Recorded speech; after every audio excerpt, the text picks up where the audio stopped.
We continue in Psalm 31 today in verses 6 through 8.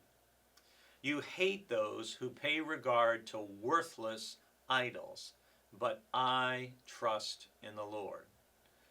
I will exult and rejoice in your steadfast love, because you have seen my affliction. You have taken heed of my adversities, and have not delivered me into the hand of my enemy. You have set my feet in a broad place. Here David is contrasting his trust in the Lord with those who worship or pay attention to worthless idols.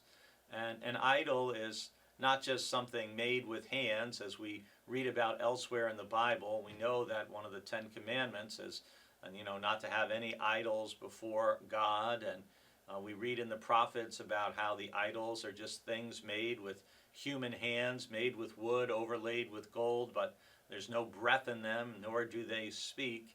And so David is saying, hey, I'm not someone who's going after anything else. I'm putting my trust in you, Lord. You're first in my life. And that's a statement of faith that we all want to make. That's part of committing our spirit into the hand of God. It's a way of saying, I trust you above anyone and anything else. And that's a very important statement. And then in verse 7, David moves to praising God for some of God's characteristics. I exult and rejoice in your steadfast love, that God's love is constant, it's reliable, it's dependable. Unfortunately, we may encounter people in life, and sadly, they can even be in our family or people who we believe to be our friends, whose love is not steadfast. It changes, it goes up and down, it can even be conditional. God's love is not. God's love is steadfast. It's like the tides. They're going to come in and go out every day, and we know that. And God's love is dependable in a similar way. And part of what David says is, you have seen my afflictions, you have taken heed of my adversities. Sometimes when we're going through adversity, when we're coping with affliction, we wonder, does God even see what's going on? Does God know what I'm going through? And we feel that way, and we say that because we think, well, if God loves me and God's powerful, why doesn't God do something about it?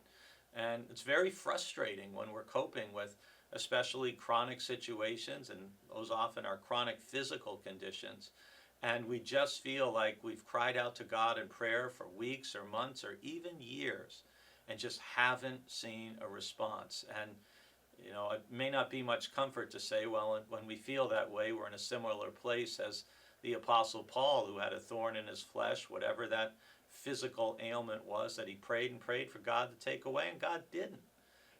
But David prays here in Psalm 31 that he prays to a God of steadfast love, who sees our adversities and our affliction and cares for us. And finally, he says, you haven't delivered me into the hand of my enemy, but you have set my feet in a broad place. That God gives us a place to stand, to face what we need to face. And I pray that God will give you a broad place to stand today with whatever you're coping with, and that you will have a fresh sense of God's steadfast love for you.